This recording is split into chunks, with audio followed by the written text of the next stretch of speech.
زیارت عاشورہ اس کا مطلب کیا ہے؟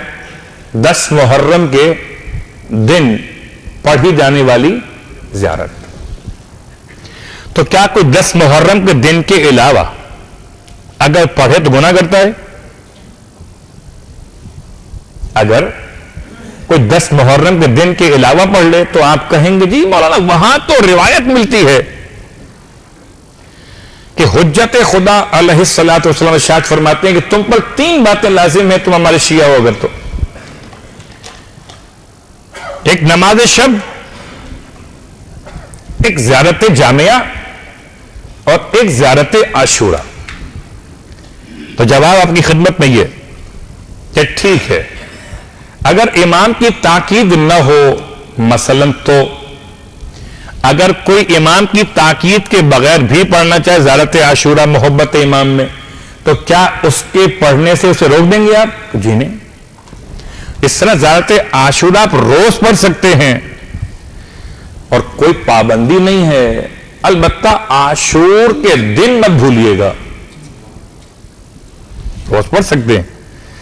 زیارت وارثہ آپ روز پڑھ سکتے ہیں اور جہاں بھی چاہے پڑھ سکتے ہیں، لیکن روزہ حسین پہ جا کے مت بھول جائیے گا کہ روزہ سرکار سید الشہداء کی سرکاری ایک پروٹوکول ہے.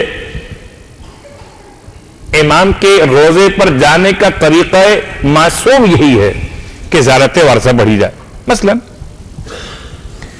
کیونکہ ہمارے اذہان متوجہ نہیں ہو پاتے، دعائے کمیل ابن زیاد اگر کوئی پڑھ لے پیر کو تو کیا منع ہے پڑھنا؟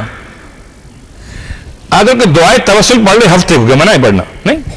بس جیسے تمام اعمال ممنوع نہیں ہیں، البتہ ان کے مخصوص ایام میں اور دنوں میں ان کی بہرحال ایک فضیلت تاکید کی بنیاد پر ہے. لیکن اگر کوئی اس عمل قرآن کو سال بھر میں جب مشکل پیش آئے، انی تارک فیکم الثقلین کتاب اللہ ہے و اطرتی اہل بیتی، اس حدیث پر پورا عمل ہو رہا ہے. جب آپ عمل قرآن کر رہے ہیں یا قرآن سامنے ہے یا قرآن سر پر ہے اور زبان پر وارثان قرآن کے نام موجود ہیں، تو انی تارک فیکم الثقلین کتاب اللہ ہے و اطرتی اہل بیتی، تو آپ روز پڑھ سکتے ہیں.